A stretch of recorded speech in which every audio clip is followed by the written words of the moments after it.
La Iglesia Evangélica Emaús, Fuente de Salvación, el Ministerio Evangelístico La Palabra de la Reconciliación y el Instituto Bíblico Seminario Teológico Emaús te invita a escuchar por esta tu emisora la Palabra Diaria con el pastor y maestro Berry Chaviedo. Está atento a lo que Dios va a ministrar a tu vida.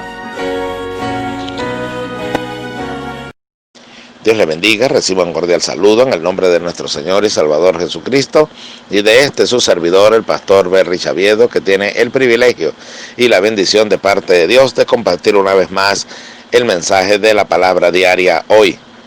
Continuamos con nuestra serie de estudios que he titulado ¿Qué podemos ofrecerle a Dios? Hoy en su tercera parte. Para ello quiero leer una vez más en el libro de Mateo capítulo 2 del verso 9 en adelante. Pero no sin antes hacer la aclaratoria que esta es una serie de mensajes donde estamos estudiando lo que nos dice en el Antiguo Testamento el libro de Miqueas. ¿Con qué me presentaré ante el Señor? ¿Con 10,000 arroyos de aceite? ¿Daré el primogénito por la maldad de mi alma? ¿Qué debo hacer para presentarme delante de Dios? Es la interrogante que el hombre siempre se ha hecho. Las diferentes religiones buscan de dar respuesta a esta inquietud y decirnos cómo podemos agradar a Dios con una serie de dogmáticas enseñanzas que lo que pretenden es expresar el criterio humano, mas no el criterio de Dios. Ya hemos dicho, y una vez más debemos señalarlo hoy, que el camino para agradar a Dios no depende del hombre. Sí, no depende del hombre inicialmente, porque cuando nos conseguimos en el libro de Génesis, como ya hemos dicho, el hombre intentó hacer una torre cuya cúspide llegase al cielo para de esta manera acercarse a Dios. Pero Dios trastornó este propósito del hombre, porque no es ese el método que Dios ha trazado para que nosotros podamos comunicarnos con Él. No es de abajo hacia arriba la comunicación, sino que es de arriba hacia abajo. Por eso nos dice el Evangelio, principio del Evangelio de Jesucristo, dice que las palabras que el Señor predicaba es: el reino de los cielos se ha acercado, arrepentíos y creed al Evangelio. Hago notorio una vez más esa expresión. El reino de los cielos se ha acercado. Entonces es de arriba hacia abajo que Dios se acerca a nosotros. Dice la Biblia que Dios estaba en Cristo reconciliando al mundo consigo, no tomándole en cuenta a los hombres sus pecados. Entonces de esta manera es que Dios quiere tratar con nosotros, revelándose Él a nosotros. Por eso es que dice la Escritura: aquel verbo se hizo carne y habitó entre nosotros y vimos su gloria, gloria como del unigénito del Padre, lleno de gracia y de verdad. Allí por supuesto que se refiere a nuestro Señor Jesucristo. Es el principio del Evangelio de Juan en el capítulo 1, donde directamente a los creyentes les está hablando acerca de profundas verdades espirituales. Pero cuando aquel verbo se hizo carne, se está refiriendo a la encarnación de nuestro Señor Jesucristo, una de las doctrinas cardinales, esenciales de la palabra de Dios, donde el Dios verdadero, único, que existe en todo el universo, se reveló al hombre haciéndose hombre.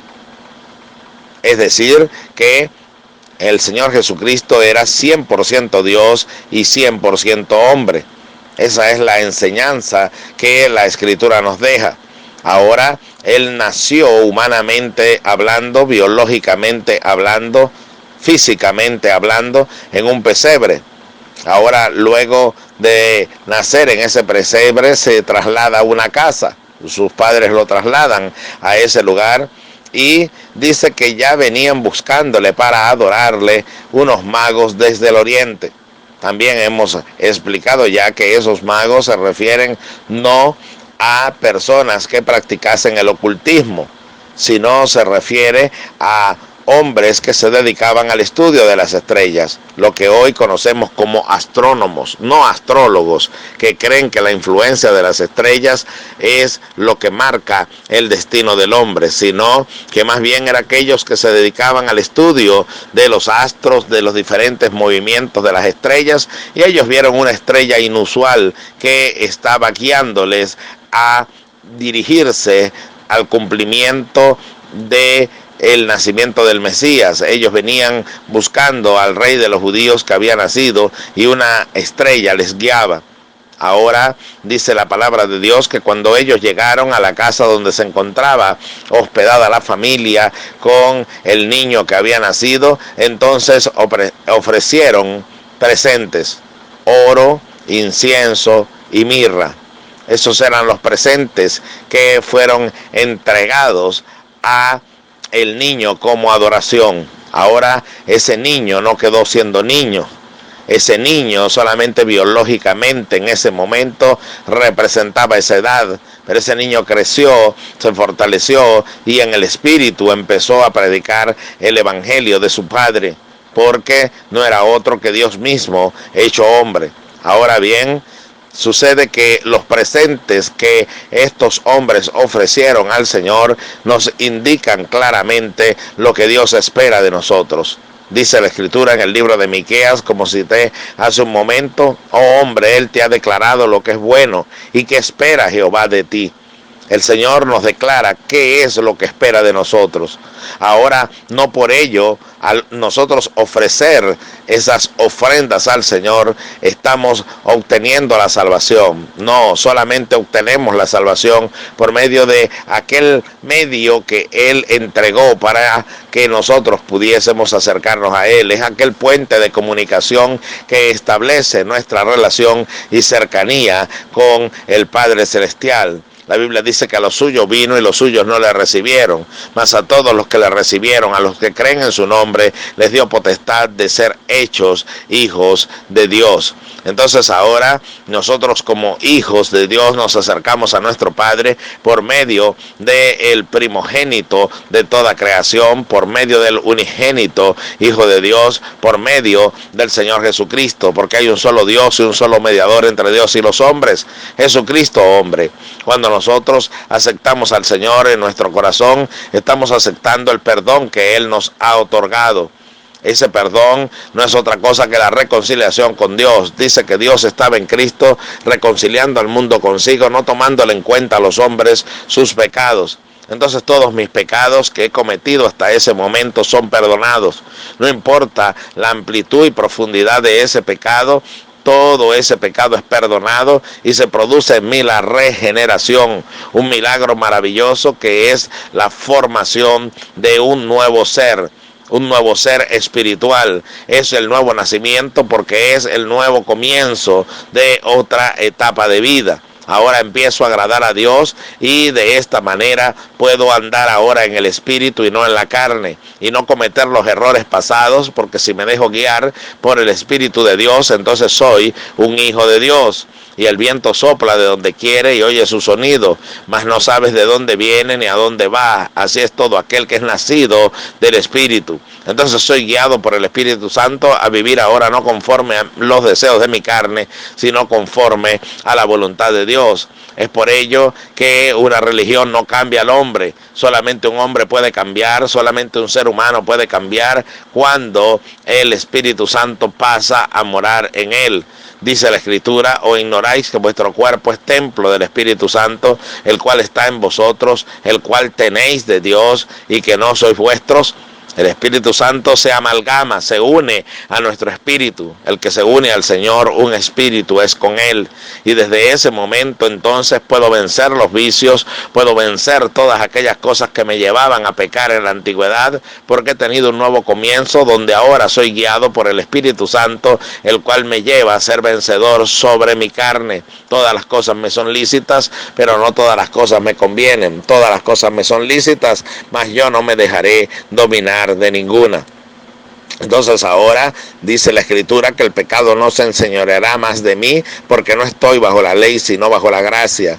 En la gracia recibo al Espíritu Santo. En la gracia acepto la salvación del Señor Jesucristo. Por gracia soy salvo por medio de la fe. Entonces usted que me oye, si no ha tenido esa experiencia o se ha deslizado del camino del Evangelio, es la hora de volver a Él. Y al usted decirle al Señor: Señor, te abro mi corazón, entra en mi vida, perdona mis pecados, límpiame con tu sangre y dame de tu Espíritu para agradarte, desde ese momento entonces entonces usted vive en la gracia de Dios y disfruta nuevamente la gracia de Dios. Entonces ahora en la comunión con Él va a ofrecerle lo que a Él le agrada, no para salvarse, porque ya la salvación la ha recibido por medio de Jesucristo, sino que ahora lo que debo hacer es agradarle, porque ahora tengo comunión con Él. Y utilizando la ilustración de un noviazgo, entonces las personas después que se hacen novios, entonces buscan de agradar al ser amado. Igualmente en esta relación con Dios, entonces ahora que me he reconciliado con Él por medio de Jesucristo, busco de agradarle haciendo lo que a Él le agrada, lo que Él espera de mí. Entonces volvemos al texto. ¿Qué espera Jehová de mí? Oh hombre, Él te ha declarado lo que es bueno. ¿Y qué espera Jehová de ti? Entonces ahora nos llegamos a la escritura donde en Mateo capítulo 2 se nos dice qué espera el Señor de nosotros para que le agrademos. Un pastor puede decirle muchas cosas de cómo usted agradará a Dios. Un evangelista puede decirle muchas cosas. Un maestro puede decirle muchas cosas. Un religioso puede decirle muchas cosas. El libro que usted está leyendo acerca de cualquier religión puede decirle muchas cosas. Pero la palabra de Dios, la norma de vida, el libro de autoridad que el Señor nos ha entregado como manual de nuestra vida, nos dice cómo debemos agradarle. Leo en el Evangelio de Mateo, una vez más, capítulo 2, del verso 9 en adelante, bajo la dirección del Espíritu de Dios, en el nombre que es sobre todo nombre, el nombre de nuestro Señor y Salvador Jesucristo. Dice la palabra de Dios: ellos, habiendo oído al rey, se fueron. Y he aquí la estrella que habían visto en el oriente iba delante de ellos, hasta que llegando se detuvo sobre donde estaba el niño. Y al ver la estrella se regocijaron con muy grande gozo. Y al entrar en la casa vieron al niño con su madre María, y postrándose lo adoraron, y abriendo sus tesoros le ofrecieron presentes, oro, incienso y mirra. Bendito sea el nombre del Señor y bendita sea su palabra. Ya hemos hablado acerca del oro, lo más valioso. El Señor pide de nosotros no las obras, sino lo más valioso de nuestro tiempo, lo más valioso de nuestra existencia, lo más valioso en nuestro corazón, lo más valioso en nuestros bienes, lo más valioso en nuestra conducta, lo más valioso de todos los que tenemos. El Señor no acepta sobras. Las obras, según la Biblia, sirven para alimentar a los perrillos que comen de la mesa de los hijos. Los hijos no dan migajas a Dios, los hijos dan lo más valioso a Dios. Eso ya lo hemos analizado. También hemos analizado acerca de la mirra, que fue nuestro estudio anterior, donde se nos habla acerca de vivir muertos al pecado y vivir en la gracia de Jesucristo, vivir en la nueva existencia que Él nos ha dado. Ya no vivo yo, ahora vive Cristo en mí. He muerto al pecado y ahora vivo para agradar a Dios. Os ruego pues que presentéis vuestros cuerpos en sacrificio vivo, santo, agradable a Dios, que es vuestro culto racional. Eso ya lo hemos estudiado, pero ahora nos corresponde ver la parte del incienso. El Señor quiere que ofrezcamos incienso. Antes de ir un poco más adelante, quiero recordarle que en el sistema de adoración del Antiguo Testamento, es decir, el sistema de adoración que se brindaba en el tabernáculo y también en el templo, porque uno es la continuación de otro, primeramente mientras el pueblo de Israel, que es el prototipo del pueblo de Dios en el Antiguo Testamento, que todas sus vivencias nos sirvieron de ejemplo y están escritas para amonestarnos a nosotros. Entonces, todo el sistema de adoración del tabernáculo luego fue trasladado al templo, porque mientras ellos estuvieron en deambular por el desierto, caminar por el desierto, necesitaban una tienda móvil, necesitaban algo que pudiera moverse. Entonces por ello el tabernáculo, una gigantesca tienda confeccionada por Dios, dirigida por Dios, para de esta manera el pueblo adorarle mientras estaban en su peregrinar por el desierto. Más tarde esa adoración es trasladada al templo. ya estando en tierra firme, en la tierra prometida, en la tierra de Canaán, entonces ellos podían construir un templo permanente donde siguiesen adorando a Dios. Esto lo hizo Salomón de parte de Dios, pero ahora ocurre que luego de construir este templo, entonces llega el momento en el cual el Señor Jesucristo hace su aparición física entre los hombres, y en una conversación que tiene con una mujer samaritana, al ella interpelarle y decirle: ustedes adoran en este monte, pero nosotros nuestros padres dicen que debemos adorar a Dios en este monte, y ustedes dicen que es en Jerusalén donde se debe adorar, que era donde estaba el templo. Y sucede que el Señor Jesucristo le responde: créeme, mujer, que llegará la hora en la cual no adorarán ni en este monte ni tampoco en Jerusalén, sino que adorarán al Padre en espíritu y en verdad, porque Dios es espíritu, y los que le adoran en espíritu y en verdad es necesario que le adoren, porque tales adoradores anda buscando el Padre que le adoren. Oh, gloria a Dios para siempre. Esto lo que nos quiere decir es que todo el sistema de adoración que se presentó en el Antiguo Testamento, repito, tanto en el tabernáculo como en el templo, ahora tiene su cumplimiento en el Nuevo Testamento. Todo ello era símbolo de la verdad que es presentada en el Nuevo Testamento. Entonces usted me dirá: ¿y cuál es ese sistema de adoración? Fíjese bien, uno de los elementos de adoración que debía mantenerse continuamente, tanto en el templo como en el tabernáculo, era que debía mantenerse ardiendo un altar con incienso. Un incienso que era preparado, ese incienso era colocado en el altar, y dice la Biblia que era presentado en olor grato a Dios, y no podía apagarse ni de día ni de noche. Continuamente tenía que estar subiendo incienso. Y entonces hoy usted puede decir: entonces me compro un incensario y empiezo a regar mi casa con incienso y empiezo a llenar la iglesia. Cuando Dios permita que nos congreguemos, lo llenamos de incienso. Por supuesto que no, porque es el símbolo, y cuando el símbolo presenta a lo verdadero, ahora cuando llega a lo verdadero ya no necesito el símbolo. Entonces, ¿qué es lo que simboliza ese altar del incienso? ¿Qué es lo que simboliza? Que estos hombres, para agradar al Señor, le presentan incienso en la casa donde se encuentra. Pues un principio de interpretación bíblica, una regla en la interpretación bíblica básica, es que la Biblia se explica a sí misma. Esa es la regla de oro, el principio sobre el cual se desarrolla toda la interpretación bíblica. Todo lo que yo necesite saber acerca de algo en la Biblia, la misma Biblia nos lo dice en otro lugar. Solamente debo dejarme guiar por el Espíritu de Dios en su estudio y conseguiré la respuesta. Y la respuesta se encuentra en el último libro de las Sagradas Escrituras, el libro de Apocalipsis. Y allí se nos dice de la manera siguiente, usted lo puede leer en el capítulo 5, Apocalipsis capítulo 5, y allí se nos presenta una adoración celestial. Veamos lo que dice. Dice: y vi en la mano derecha del que estaba sentado en el trono un libro escrito por dentro y por fuera, sellado con 7 sellos. Y vi un ángel fuerte que pregonaba a gran voz: ¿quién es digno de abrir el libro y desatar sus sellos? Y ninguno, ni en el cielo, ni en la tierra, ni debajo de la tierra, podía abrir el libro, ni aún mirarlo. Y lloraba yo mucho, porque no se había hallado a ninguno digno de abrir el libro, ni de leerlo, ni de mirarlo. Y uno de los ancianos me dijo: no llores, he aquí que el león de la tribu de Judá, la raíz de David, ha vencido para abrir el libro y desatar sus 7 sellos.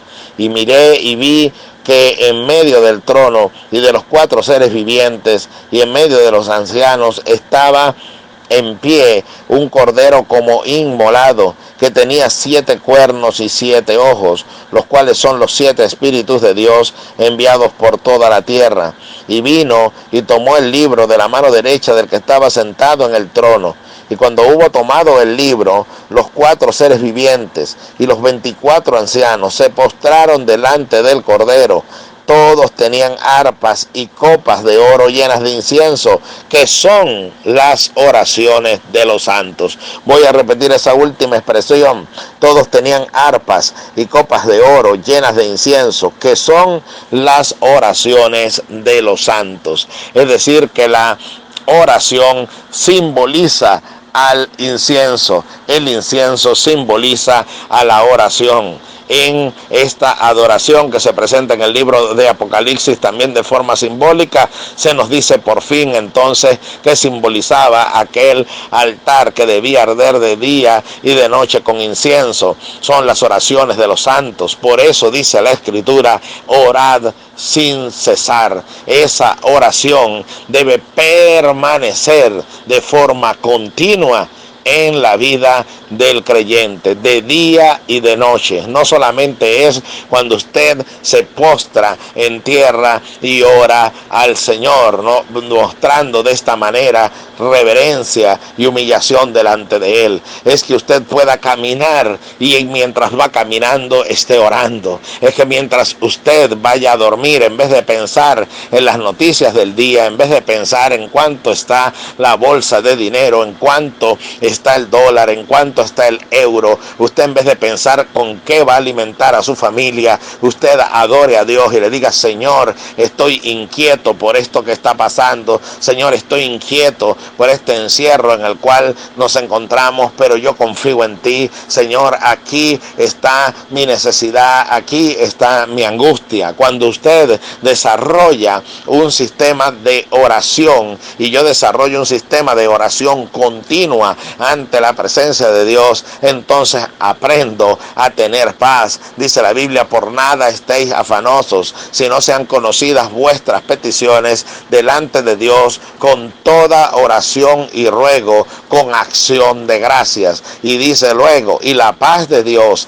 que sobrepasa todo entendimiento, guardará vuestros corazones y vuestros pensamientos en Cristo Jesús. ¿Cómo puede ser guardado mi corazón y mi pensamiento delante de Dios? Solamente a través de la oración. Pero cuando dice con acción de gracias, con toda oración y ruego, con acción de gracias, es la oración que no se hace por hacerse, sino que es la oración que cuando usted la hace, usted le da gracias al Señor porque cree que Él le ha oído y que de aquí en adelante esa situación está en las manos del Señor y que usted no tiene ya por qué preocuparse. Entonces usted logra desarrollar paz. Cuando usted busca los hombres de Dios en la Biblia, cuando usted busca los hombres de Dios en la historia, personas que fueron utilizadas grandemente por Dios para avivamientos, para predicar su palabra, para glorificar el nombre del Señor, en diferentes tareas misioneras, en todo lo que usted busque, que hubo hombres de Dios que le agradaron, fueron hombres y mujeres que vivieron en oración. Eso es necesario, es lo que el diablo más ataca.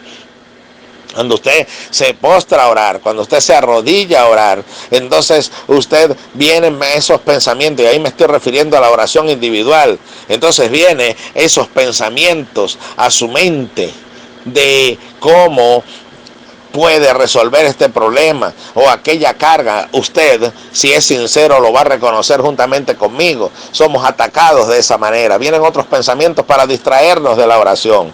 Pues bien, le daré una fórmula. Vuelva eso en una catapulta contra el diablo. Devuelva la pedrada que él le está enviando para hacer que usted pierda la oración. Lo que usted tiene que hacer es que entonces, cuando viene ese pensamiento negativo a su mente, aquel problema matrimonial, aquella situación del país, aquella deuda que no ha podido pagar, inmediatamente conviértalo de regreso. Regrese la pedrada al enemigo que quiere distraerlo y a su carne que quiere distraerlo, y entonces diga: Señor, ahí está esa situación. Bien, estoy preocupado porque fíjate que en este momento en mi pensamiento viene el problema matrimonial, viene la deuda que tengo que pagar, Señor, pero yo creo que tú puedes hacerlo, yo creo que tú puedes glorificarte, yo creo que tú puedes proveerme, yo creo que tú puedes solucionar este problema. Cuando usted está haciendo eso, usted está subiendo incienso a la presencia de Dios. Usted está subiendo incienso que es olor grato a Dios. A Dios le es grato oírle.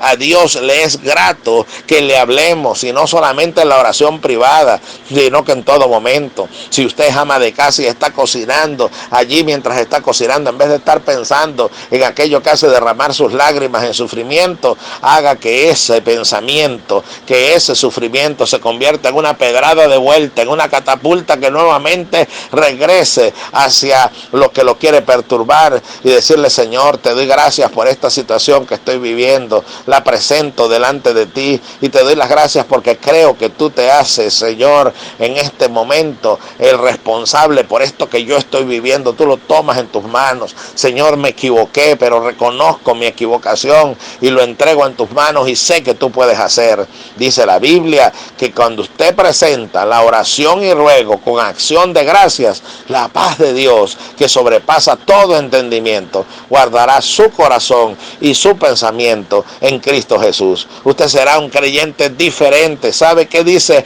el texto que acabamos de leer en Mateo capítulo 2? Allí se nos dice que esos hombres que vinieron a adorar al Señor Jesucristo, dice que cuando vieron la estrella y entraron en casa, entraron con muy grande gozo. La manera de mantener el gozo del Señor en medio de todo lo que yo estoy viviendo es a través de la oración, es a través de la comunión. Clama a mí y yo te responderé y te mostraré cosas grandes y ocultas que tú no conoces. La manera de obtener revelación, de obtener comunión, de obtener paz es a través de la oración. No hay otro camino. Siempre he dicho a la congregación que por gracia de Dios pastoreo, y sé que muchos de ustedes me están oyendo en este momento, y otros que por gracia de Dios el Señor permite que continuamente les pueda predicar a través de este y otros medios. Entonces he relatado la historia de un gran hombre de Dios, de un gran predicador del siglo 1800. Ahora allí se nos dice en su historia, en su biografía, que cuando alguien venía a hablarle mal de alguien que había hablado de él, que había pronunciado algo de él no lo dejaba terminar de hablar, sino que allí mismo iban caminando y le decía: vamos a hacer una cosa, arrodillémonos aquí y oremos delante de Dios por él, porque está haciendo ese comentario de mí, porque en realidad no entiende lo que es la gracia de Dios. Nada más bien debemos orar por él. Y no lo dejaba terminar de sembrar el veneno en él, sino que mantenía limpia su alma orando por aquella persona. Él mismo andaba caminando, iba por el campo con otro creyente y le decía: detengámonos aquí un momento y postrémonos ante el Señor y demos gracias por esta maravillosa naturaleza que Él nos ha regalado, porque los cielos cuentan la gloria de Dios y el firmamento anuncia la obra de sus manos. Mira los árboles, mira los pájaros cantar, demos gracias al Señor por ello. Este fue uno de los predicadores más grandes que han existido en la vida contemporánea. Mis amados hermanos y amigos, usted quiere llevar una vida de paz, usted quiere ser un instrumento de Dios, desarrolle una vida de oración. Esa oración es incienso que va a subir continuamente a la presencia de Dios. Por eso es que el altar no se apagaba, porque la Biblia nos dice entonces, ya sin símbolo y sin figura, sino directamente en el Nuevo Testamento: orad sin cesar. Orad sin cesar, que no cese la oración. ¿Y qué voy a hacer? Entonces no voy a comer, entonces no me voy a bañar, entonces no voy a poder tener ninguna relación con mi familia porque siempre estaré orando. No, es que tengo una oración privada, la que dice la Biblia que cuando usted cierra la puerta, ora a su Padre que está en secreto, y su Padre que está en secreto le recompensa entonces en público.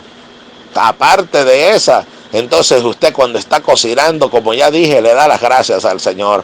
Cuando va a comer, le da las gracias al Señor. Y cuando está degustando alguna comida que en su paladar es grato, dígale: gracias, Señor, por este regalo que me estás dando. Pero cuando no tengas tampoco nada que comer, le das las gracias al Señor y le dices: Señor, yo sé que tú proveerás para que pueda comer y pueda sustentar mi cuerpo y mi familia, porque no depende de mí, depende de ti, Señor. Eso es incienso que sube a la presencia de Dios continuamente. Está reparando una llave en su hogar. Entonces usted, Señor, gracias porque me das la capacidad de poder arreglar esto. Y si le está pagando a otro para que lo realice, Señor, te doy gracias porque me diste la provisión y también me diste la persona para reparar esto en mi casa, que a la vez es la casa que tú me regalaste. Usted se va a bañar y cuando se va a bañar, aunque suene religioso, usted, Señor, gracias por esta agua que en otros países, en otras latitudes, no están las personas pudiendo disfrutarla, y tú me permites a mí bañarme, me provees el jabón para enjabonarme y limpiar mi cuerpo, y gracias por este cuerpo que tú también me has dado. Estás enfermo, la Biblia dice, está alguno enfermo entre vosotros, haga oración. Entonces, Señor, gracias porque estoy aquí enfermo en esta cama, pero yo sé, Señor, que tú vives, tú eres mi redentor y tú me has de levantar de aquí. Si no me levantas, de todas maneras yo seguiré agradeciéndote por todo lo que pude hacer mientras estaba sano, y aún enfermo puedo seguir alabando tu nombre. Eso es orar sin cesar. Desarrolle esa oración, desarrolle el ir a la cama, y cuando va a la cama no recordarlo el daño que le hicieron y el problema que está, sino, Señor, gracias porque pasé por esto, porque esto perfila mi carácter, me perfecciona, me moldea delante de ti, y te pido por esas personas que daño me hicieron, para que tú les bendigas, les ayudes y perdónalos, porque no saben lo que hacen. Cuando tiene la inquietud de lo que va a suceder al día siguiente, Señor, gracias porque el día de mañana traerá su propio afán. Yo me acostaré y así mismo dormiré, porque solo tú, Jehová, me haces vivir confiado. Dígame usted cómo el diablo puede ganar ventaja sobre usted así. Dígame usted cómo puede desarrollar su carne, pasiones desordenadas para llevarlo a pecar, si usted vive así. Con razón el Señor nos dice que oremos sin cesar. Con razón el Señor nos dice que el altar de incienso no se apague. Con razón nos dice el Señor cómo agradarle, y es ofreciéndole incienso. Con razón el Señor nos enseña que Él en todo momento oraba, subía al monte a orar aparte, y también delante de la multitud se mantenía en oración. Hagámoslo, no oiga un mensaje más. Desde hoy convierta su vida en una vida de oración, y en medio de toda esta situación mundial que se está viviendo, en vez de oír tanto lo que dice Instagram y leerlo, en vez de ver lo que dice el Facebook y leerlo, en vez de oír a tanta gente tóxica que está a su alrededor, ¿por qué no devuelve la pedrada? ¿Por qué no devuelve lo que Satanás está tratando de lanzar hacia usted? Y por eso quiero utilizar como subtítulo en la prédica de hoy: devuelva la pedrada, pero no se la devuelva a las personas, devuelva la pedrada a los pensamientos que vienen hacia usted, devuelva la pedrada hacia el diablo que quiso atacarle y hacerlo claudicar en su fe.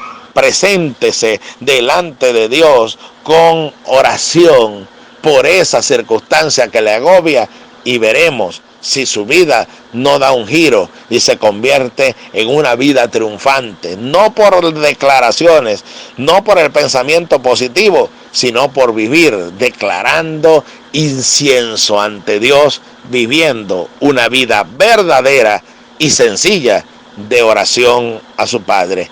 Créeme, mujer, dijo el Señor, que llegará la hora, y ahora es, cuando los verdaderos adoradores adorarán no en este monte ni en Jerusalén, sino adorarán en espíritu y en verdad, porque tales adoradores andan buscando al Padre que le adoren. Que usted y yo seamos uno de ellos. Encienda el incienso, que es olor grato al Señor. Eso pide Él de nosotros.